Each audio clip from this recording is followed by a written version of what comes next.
thanks for coming in. Thank you for having me. No, this is wonderful because we've both met through the Williamson's Community Leadership Program, and I'm so glad that at the end of this program that I can finally have you at the end of that program, I can finally have you in on this program.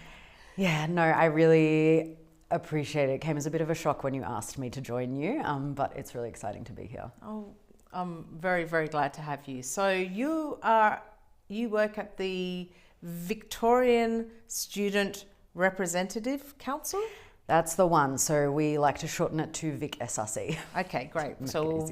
So can you explain what that organisation does? Yeah, so we are an independent advocacy organisation that represents the needs of students in primary school and high school. So we, I guess, work with students as regularly as we can across that kind of age group to understand what their experiences are of the education system and hear their ideas for things that could be improved, ways things could be improved, and then we do our best to feed that message back to government.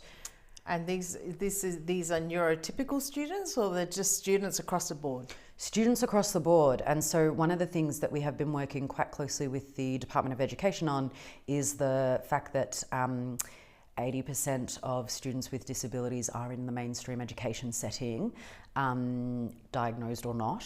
And so that comes into play a lot when we're looking at our advocacy priorities in terms of the feedback we get from students in relation to the size of classrooms, how teachers go about kind of supporting students in different ways, the amount of training teachers have to support particularly neurodiverse students comes up a lot. And it's an interesting space for us to be in. We're definitely no experts. We work with other organisations who kind of specialise more in that space, but it certainly features quite heavily in the student-led advocacy that we see. Great. So tell me, has your diagnosis affected the way that you approach this work that you do? Whew, that's a really good question. So I started in my role in, what year were we in? 25. So 2023. And that was my first year of trialing medication. So I'd only recently been diagnosed, probably the year before, with ADHD. And, well, actually at the time I only had the ADHD diagnosis, as well as I have a sleep disorder called idiopathic hypersomnia, which is pretty much like narcolepsy, except I don't go into REM, is the quickest way to describe that. And I was having a lot of sleep problems through COVID, and I went to a sleep specialist, and it was actually the sleep psychologist that said, "Do you have ADHD?" And we got to talking about how I do have some relatives with ADHD, and so that led me on the path to diagnoses. And since then, it's been like 4 years that I've continued engaging semi-regularly, so a couple of times a year with my psychiatrist to identify, I guess, a treatment plan that gets handed over to my GP. And in that time, I've also been diagnosed with obsessive compulsive disorder, so OCD, and then I think it was maybe 12 months later, autism as well. How has that affected the work that you do? Yeah, it's really interesting because, that first year for me was really tough, partly because it was a new role, a new organisation that was going through lots of change. It was, right as we were all coming out of COVID, and so there was a lot of, I think, shifting in the work world that everyone was going through. And then also I was trying some some very new medication that was affecting my brain, and I didn't fully understand how. So that was a tough year for me. And I definitely reconsidered my choices a number of times, both in terms of if I wanted to go down the path of medication and or if I wanted to go down the path of the work I was doing. I guess in terms of how I approach my current job, the last couple of years for me, I've really learnt a lot about myself, more than ever before. And I think what the diagnosis has helped me do is approach my work in a way where I feel like I can have a balanced life. I don't know that I've ever felt that I've had kind of a handle on my life before in terms of just good balance and feeling calm and at peace. And that's something certainly in the last couple of years that I have been able to achieve for the first time, which I've found, I've had moments of reflection where I've thinking back, oh, that's pretty staggering that at the age of 34, I've never ever felt or only just felt peace, really. Wow. So neurodiversity helps with high-level strategic thinking. Do you feel that this has assisted you in your career, and how so? 100%. I consider myself pretty self-aware. Others may disagree, but I do think that I have had a real aptitude for thinking at really high strategic levels, looking at systemic change, which is ultimately the space that I work in that policy space, and have done that for ever since I started working, and realized that quite early. So my background is as a youth worker, and I used to deliver programs and work, I guess, in frontline services, and I did love it, but I did get frustrated with that pretty quickly because the areas that I was working in, like employment and the refugee space as well, I worked in for a while, the policy environment of those weren't supporting, I guess, the change that we were trying to achieve through the programs for those individuals. And so for me, I realized pretty quickly that actually I wanted something that was at that kind of more strategic level in terms of looking at how we make social change. My brain being able to think that way, especially from early career, has definitely set me up pretty quickly to make some good decisions about my career that have worked out. I feel pretty lucky that most of the decisions I've made, even when I've gone sideways or taken a break to do extra study and all of that, have really worked out for the better. And I've moved along in my career quite quickly, much faster than I ever expected, that's for sure. Yeah, well, that's what I thought. I thought you were quite young to be at the level that you are at, and you've been there for a while now, though, haven't you? Because you were in what other organisation did you work for before? So before where I am now, I worked at the Youth Affairs Council of Victoria, and I was the head of policy there. Yeah. So I loved that job too. To be honest, I pretty much only left because this opportunity was just a bit too exciting to pass up. But in February, I'll have been at Vic SRC. I'll have been the CEO there for 3 years. Wow. So yeah, when I look back at kind of all the angst I had early in my career about not moving and growing and progressing fast enough, which was also, I guess, a very common symptom that people with ADHD experience. I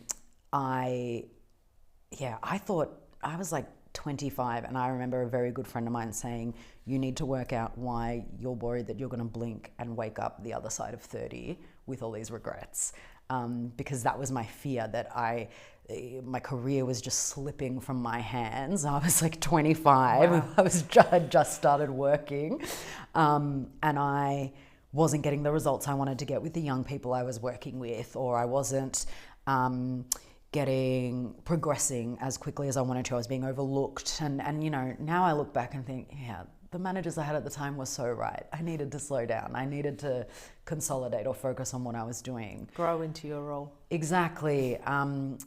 But I just wouldn't take no for an answer. And so I never stopped looking for different opportunities. And I think a lot of that is very much to do with, I guess, some of the aspects of my neurodiversity that really embrace change, that seek it out. I am a big risk taker, and that, touch wood, so far has almost always worked in my favor. And honestly, I think the biggest strength for me is that adaptation to change, because a lot of people do struggle with that, as we know, and rightly so. And I don't at all. I find it kind of exciting. And so anytime I was sort of faced with a big, now I've got to do this, or I've really got to take a big leap, I didn't care. I was happy to. How did getting the diagnosis change the way you relate to others? So getting the ADHD, not even the formal diagnosis, but I think you might have ADHD from my sleep psychologist, that was a real aha moment. I I understand that for lots of people, labels are important. And for lots of people, being pathologized is actually really unhelpful and counterproductive. For me, it gave me language to understand myself better and understand what I was going through. And it probably comes as no surprise to people that someone that had ADHD all my life that was undiagnosed, it was the middle of COVID lockdowns, so I had 2 years in a high pressure job where we were all working from home full time, not being able to do any of our normal things, including our normal coping mechanisms, like seeing friends, family, exercising. And on top of that, I was studying my master's degree, part-time, which had been very manageable when I was not just sitting at a desk for 16 hours a day. But all of that removal of structure is really what unraveled me. And so, which is quite common for people with ADHD. So for me, I found that language and then the research I was able to do on that really helpful, almost immediately, really. And I have often wondered, because it was like a 6-month wait period until I actually got in to see the psychiatrist to get the diagnosis. I've often wondered what might have happened if I didn't get the diagnosis, because I felt so strongly with a diagnosis before I even had it. But maybe it doesn't matter because I got it and I didn't actually ask for it in that way. The autism diagnosis was a bit of a shock for me, and I didn't know what to do with it. Same with the OCD diagnosis. So I got the OCD diagnosis first, and my psychologist was quite upfront from the beginning when he said, look, I think you definitely have ADHD, but I also think there are some aspects of these other things in here. And he listed a few things and said, but we'll work on that together. And I do think my psychiatrist has been quite good around like helping me understand the value of the labels without putting too much emphasis or weight on them and what they mean for me or anyone else. And I think OCD is just something, to be honest, I still don't know that much about. Because one would think OCD, when you think OCD, you think there are very obvious behaviours that go along with OCD. So without pathologizing, how does OCD show up in your world? Yeah, mostly it's internal in terms of like counting and like repetitive behaviours that I do in my brain, internally, like I'm talking to myself a lot.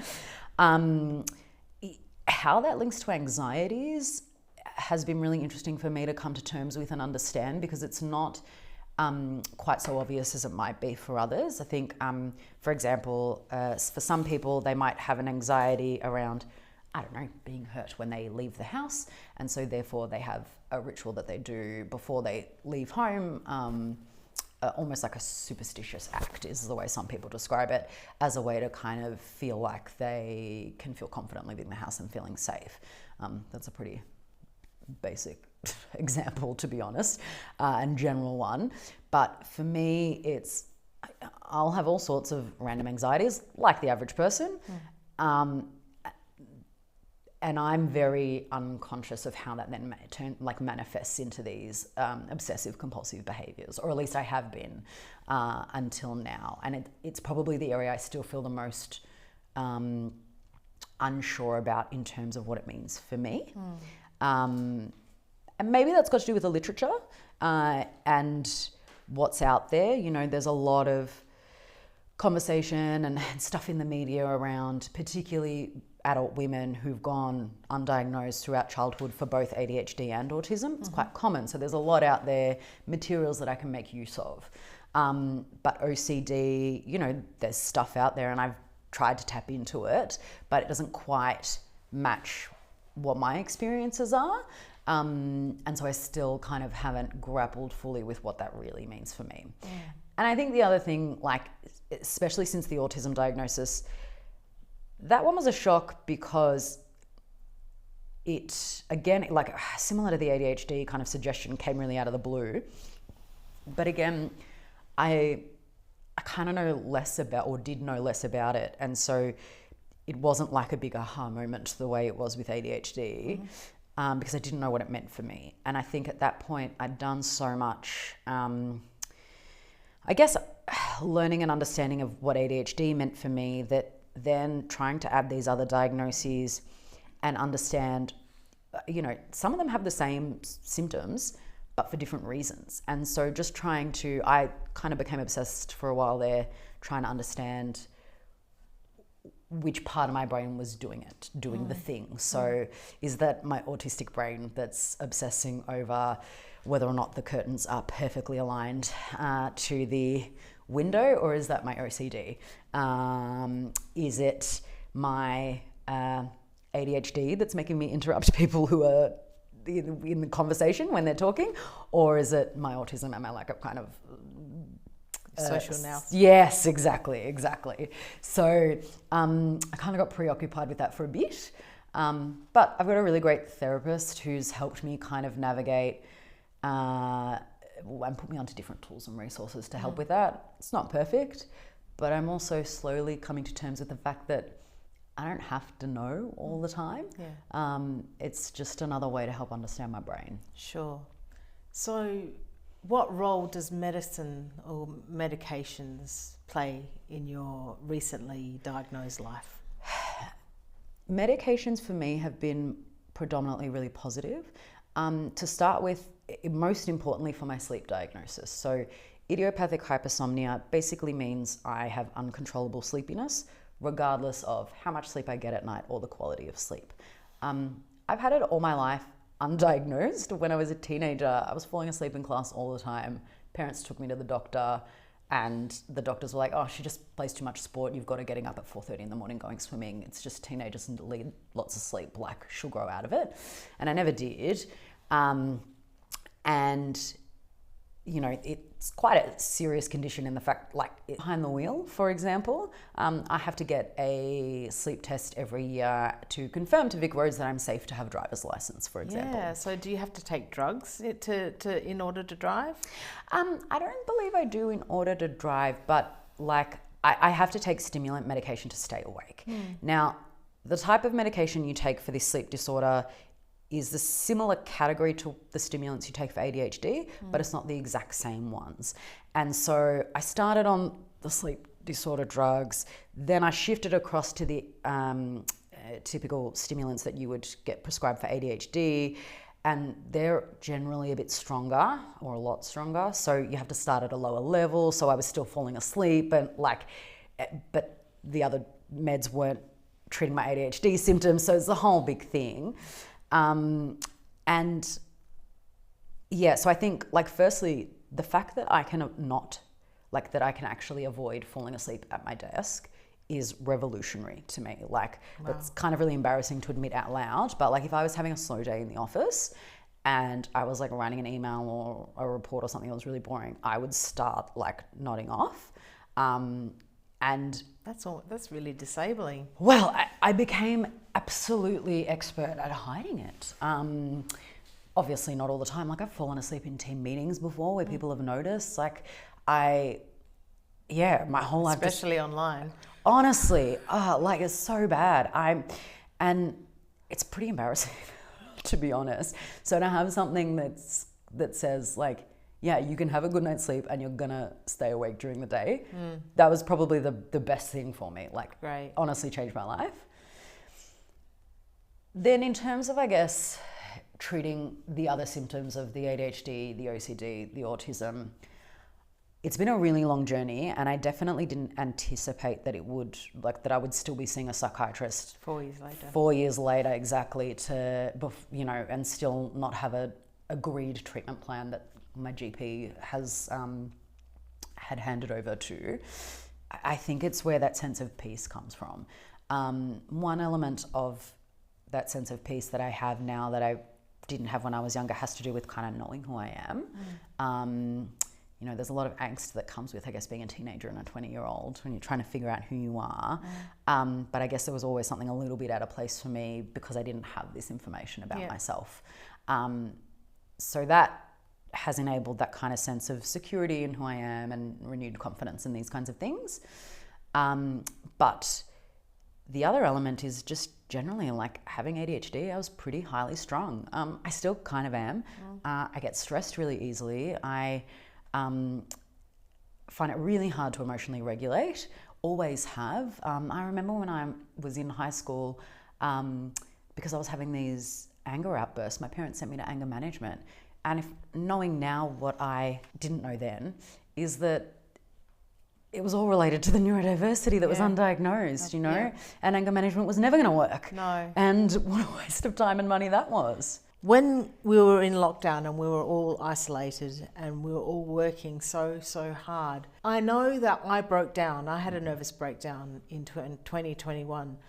Did you break down at all? And how did you deal with it? I guess I did, yeah. I probably haven't used that language to describe it previously, but it definitely was that. For me, I really attributed it to my workload, which I don't think was accurate, but at the time, it was the only thing physically that I could point to say, oh, that must be what's causing my stress. But I've not been someone that's found it impossible, difficult, yes, but impossible to set good work boundaries in the past. And yet I just lost any sense of kind of confidence in myself to do that. I was working ridiculous hours for no apparent reason, to be honest. And then what else could you do? What are we going to do? Exactly, right? And I wasn't sleeping. So that was the catalyst, that I was waking up every day at 3 a.m. And I wasn't stressing over something. So it's not like anything was going wrong at work where I was fixating on that thing, because like most people, if I am having a bad week at work or something, I will struggle to sleep and just obsess over that thing. But this was just, I was just like, oh, awake after 4 hours of sleep. Being a CEO must involve many different high-level decisions. Do you think being autistic assists with this? Oh, yeah.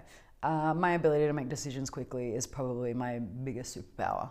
And I think that comes with both ADHD and autism, that kind of being impulsive, but also just being quick to kind of see a solution. Patterns. Exactly.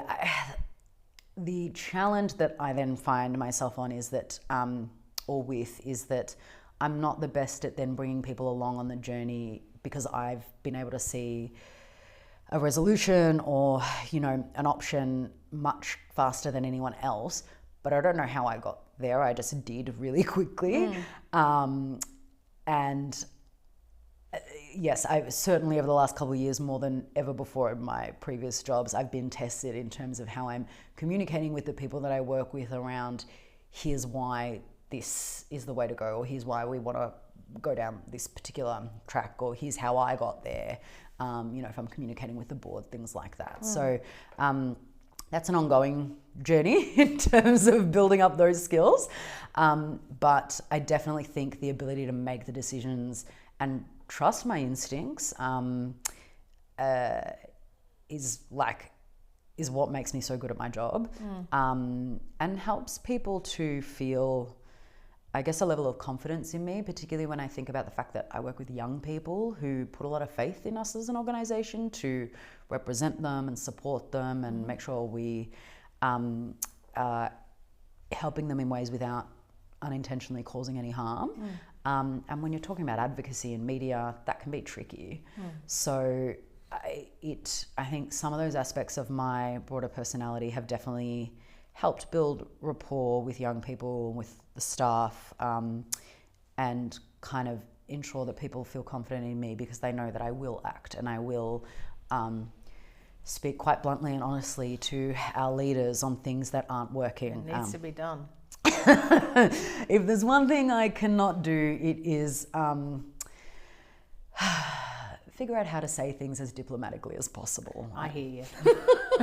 I hear you in ways that you'll be surprised. Okay. Oh, well. How do you direct your strengths presently? So over the last year, what I've been really focused on is, I guess, how I can, part of this comes from what we've learned through Williamson as well, but how can I stop trying to be the one that does all the doing, and how can I empower everyone around me to take on those leadership roles instead. I'm getting better at it, I think partly honestly because I'm really tired, and so I want to do less work, and that has helped me kind of let go of things that I might previously have not been so willing to let go of. But I think I've made enough mistakes now and come out the other end and dealt with some pretty thorny issues in the workplace that I actually feel more confident taking risks than I used to. So even though I've always been happy to take risks, I didn't necessarily feel confident about what the outcome would be or how things would be managed if it fell through. I just kind of did it, and it was more linked to that impulsivity that comes with neurodiversity. Now I can actually take those risks and feel a level of confidence around being able to manage whatever the fallout is, if there is a negative fallout. So that has been really interesting for me. I think as well, just coming up in my career, I was so passionate about what I wanted to do. I volunteered so much. I was unemployed for a period of time, had to move back in with my parents, was feeling really miserable as an early 20-year-old or whatever.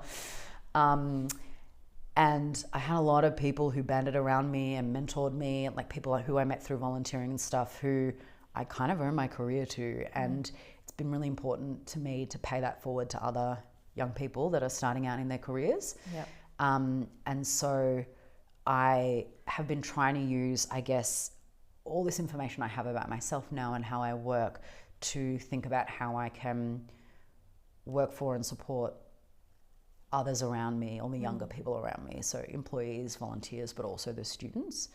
And even though I feel like I still don't know enough about any of these conditions, for lack of a better term, I am trying really hard to embrace it and be open about it, because I know it's important for particularly young adult women who, I work with many people who suspect they may have one of these conditions and like just haven't gone down the path of kind of trying to get diagnoses, and just having someone they can talk to kind of like sift through the noise has been really helpful. I think also just like there's still so much stigma around these terms and the stereotypes that we see in TV associated with neurodiversity. I am just learning for myself that those stereotypes couldn't be like further from the reality for the majority of the community. And so I just want to be open about that for people and let them know that like, this is me. I don't really know what it means. If you took all that away and I didn't have ADHD or autism or the rest of it, what kind of person would I be? I don't know, because this is who I ended up with, you know? You're great, Julia. And at the age of 35, as you are right now? 34. 34. You've got a long journey ahead of you. And I know for myself, were I to be in the workplace, I would have loved to have you on my side and have you as my manager and have you as a guiding light, because it sounds like you will go on and institute great change in all facets of your work and your career and your life. Oh, thank you, Eva. I really appreciate that. I mean, look, I try. This is the first time in my career I'm not in a rush to go anywhere. And that, I mean, you were asking me before the role of medication and the role, like, that diagnosis generally has played for me. I think that's been the biggest shift of all, that I feel calm enough to stay settled and just ride the wave and do what I'm doing, and when it's time I'll know, instead of kind of rushing explicitly to find the next thing because I've told myself I should. Well, that sounds like a fantastic way to end this conversation. Thank you for joining me, and thank you for joining us, Julia. No, thanks for having me, Eva. Excellent.